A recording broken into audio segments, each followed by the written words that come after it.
एक ऐसा दिन जो पृथ्वी के लिए बिल्कुल भी उज्जवल नहीं था। उसकी गहराइयों से जीव निकले जिन्हें लोग रीपर्स कहते थे, और उन्होंने बहुत जल्दी ग्रह की 99% आबादी को नष्ट कर दिया। किन कारणों से ऐसा हुआ ये अज्ञात है।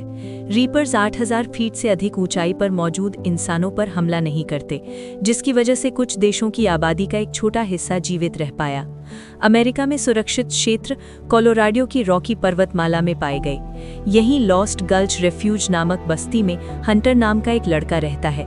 एक दिन वो जमीन पर खिंची नीली रेखा से आगे निकल गया और सुरक्षित सीमा के नीचे शिकार कर रहे एक रीपर से बाल बाल बच गया। हंटर का पिता विल अपने बेटे को इतना बड़ा जोखिम लेने पर डांटता है। विल खास तौर पर चिंतित रहता है क्योंकि हंटर को फेफड़ों की बीमारी है, जिसके कारण वो दौड़ नहीं सकता, और अपनी पत्नी तारा की मौत के बाद हंटर ही उसका इकलौता परिवार है। बाद में विल अपनी पड़ोसी केटी को बताता है कि हंटर केवल पास की बस्ती को देखना चाहता था।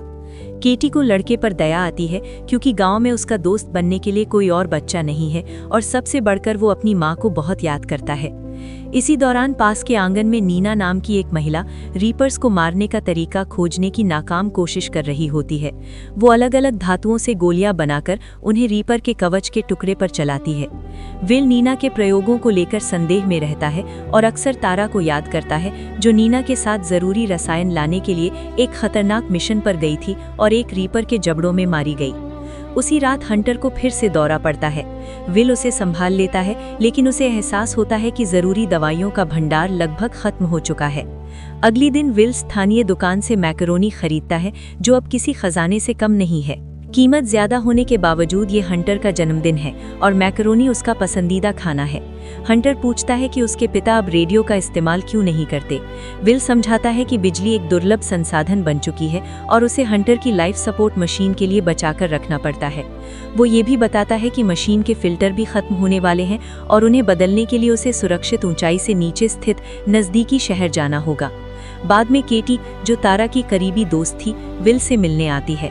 वो याद दिलाती है कि आज शुक्रवार है और वे हमले से पहले के पुराने वीकेंड्स को याद करते हैं। तभी नीना के आंगन से गोली चलने की आवाज आती है, जहां वो एक और गोली आजमा रही होती है। दोनों उसकी जिद देखकर हैरान रह जाते हैं। उसी रात हंटर की हालत फिर बिगड़ जाती है। विल उसे इंजेक्शन देता है और किसी तरह लक्षणों को कम करता है। अगले दिन विल नीना के पास जाता है और बताता है कि वो कल शहर जाने वाला है और उसे एक सुरक्षित रास्ता पता है। नीना कहती है कि ऐसा कोई सुरक्षित रास्ता नहीं होता। विल बताता है कि हंटर की मशीन के फिल्टर लगभग खत्म हो चुके हैं और अस्पताल से नए फिल्टर लाने के अलावा उसके पास कोई विकल्प नहीं है। नीना चेतावनी देती है कि ये रास्ता रीपर्स द्वारा गश्त किए जाने वाले दर्रों से होकर गुजरता है।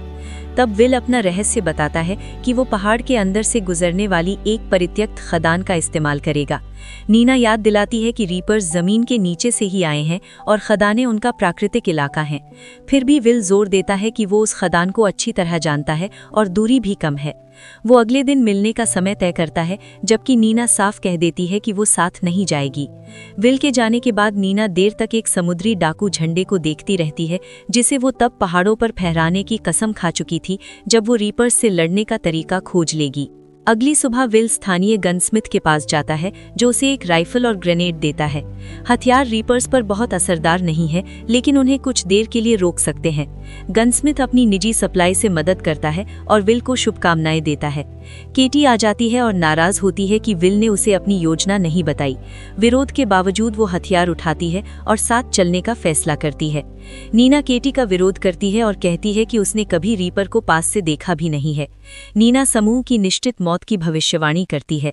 विल योजना समझाता है कि स्की स्लोप तक पहुंचने के बाद वे लिफ्ट से नीचे खदान के प्रवेश द्वार तक उतरेंगे। उसे उम्मीद है कि उपकरण काम करेंगे। वे यात्रा शुरू करते हैं। सवाल पूछने पर नीना बताती है कि वो अपनी लैब तक पहुंचना चाहती है, जहां उसे जरूरी रसायन पता है। वो अपने 2 आविष्कार भी लाती है, एक कंपस और एक ऐसा उपकरण जो रीपर्स के शक्तिशाली जैव विद्युत संकेतों को पकड़ सकता है। जल्द ही वे एक फायर रूट पर पहुंचते हैं, जहां से सुरक्षित क्षेत्र खत्म हो जाता है। वे सावधानी से सीमा पार करते हैं, हथियार तैयार रखते हुए। उन्हें कई टूटी गाड़ियां मिलती हैं और वे उनसे सामान इकट्ठा करते हैं। केटी ग्रेनेड लॉन्चर उठा लेती है। नीना को रीपर की खाल का एक टुकड़ा मिलता है। इस पर नीना और केटी में बहस हो जाती है। केटी तारा की मौत का दोष नीना पर लगाती है, जबकि नीना केटी को अनुभवहीन बताती है। विल झगड़ा रोकता है और वे आगे बढ़ते हैं। रास्ते में वे आजाद घूमते जंगली घोड़े देखते हैं। जल्द ही वे स्की रिजॉर्ट पहुंचते हैं। शिखर और सुरक्षा पास ही होती है, लेकिन नीना चेतावनी देती है कि एक रीपर पास में है। वे बैकअप जनरेटर चलाने की कोशिश करते हैं। केटी पहरा देती है। अंत में रीपर प्रकट होता है। गोली चूक जाती है। विल लिफ्ट चालू करता है। वे गोंडोला में कूदते हैं। रीपर केबल पकड़कर तोड़ देता है। वे गिरते हैं, लेकिन किसी तरह सुरक्षित क्षेत्र में पहुंच जाते हैं। रात वे एक पुराने गार्ड हाउस में बिताते हैं। केटी अपनी दहशत कबूल करती है। नीना बताती है कि रीपर्स न तो आराम करते हैं और न ही इंसानों को खाते हैं, वे सिर्फ मारते हैं, जिससे वो उन्हें जैविक प्राणी मानने से इनकार करती है।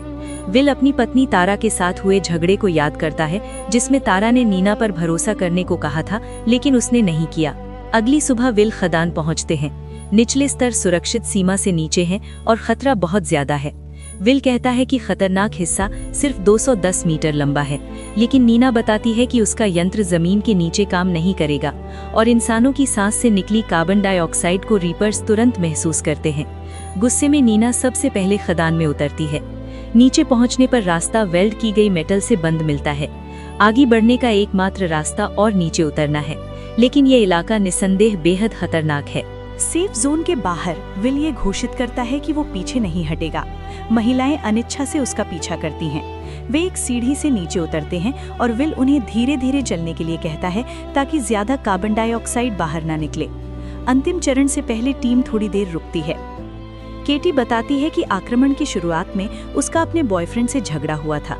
उसने उसे फ्राइंग पैन से मारा और उसकी कार लेकर भाग गई, जो अंततः उसकी जान बचाने का कारण बना। समूह अगले स्तर तक उतरता है और आगे बढ़ता है। वे लगभग रास्ता तय कर लेते हैं, तभी एक रीपर दिखाई देता है और उन्हें भागने पर मजबूर कर देता है।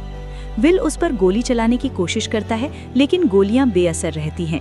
रीपर लगातार पास आता जाता है और टीम को एक बंद रास्ते में घेर लेता है। विल सबको टॉर्च बंद करने और सांस रोकने का आदेश देता है।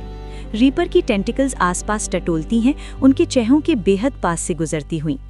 विल एक फ्लेयर जलाकर रीपर को चौंका देता है, जिससे समूह को एक आंशिक रूप से ध्वस्त सुरंग की ओर भागने का मौका मिल जाता है।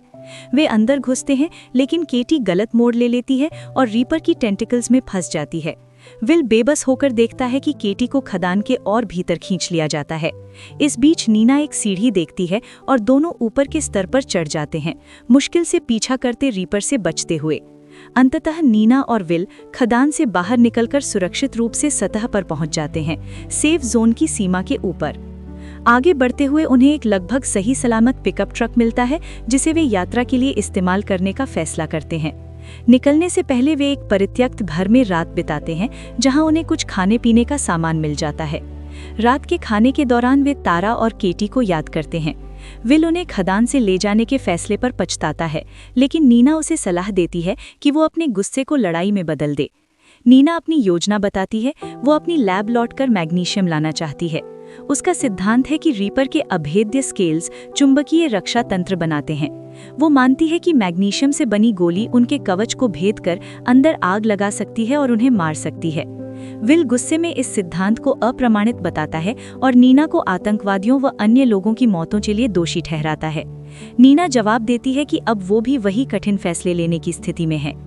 अगली सुबह वे शहर जाते हैं और ऑक्सीजन फिल्टर ढूंढने के लिए अस्पताल पहुंचते हैं। इमारत खंडहर बन चुकी होती है और लूटी जा चुकी होती है, जिससे उन्हें ऊपर की मंजिल तक चढ़ना पड़ता है। ऑपरेशन थिएटर में विल को आखिरकार जरूरी सामान मिल जाता है, लेकिन तभी उन्हें रीपर की आवाज सुनाई देती है। वे भागते हैं, लेकिन रीपर विल को पकड़ लेता है। नीना फायर एक्स से उसकी टेंटिकल काट देती है, जिससे वो और ज्यादा उग्र हो जाता है। वे वापस ऑपरेशन थिएटर में लौटते हैं। विल नीना को भागने को कहता है और गैस कैनिस्टर पर गोली चलाता है। धमाके से रीपर खिड़की से बाहर जा गिरता है और नीचे निष्क्रिय पड़ा रहता है। अपना लक्ष्य पूरा होने के बाद विल अपने बेटे के पास लौटने की इच्छा जताता है।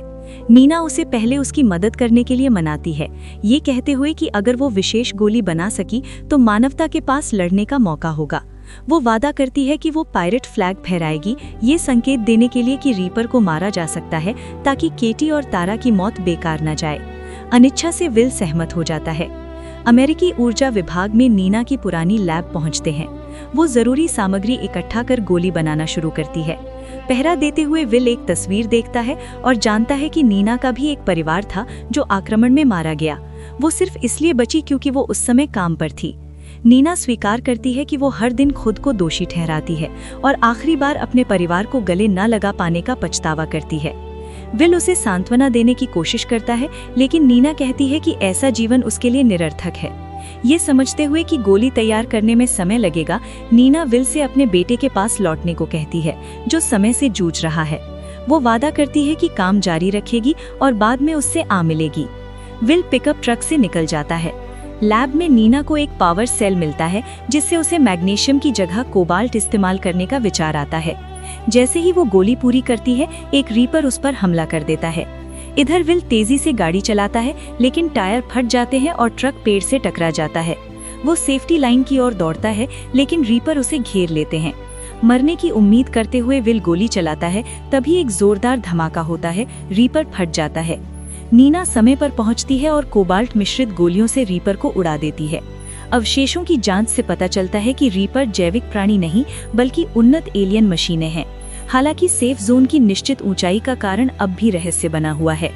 वे वापस लॉस्ट गल्च लौटते हैं, जहां हंटर अपने पिता को देखकर खुशी से भर जाता है।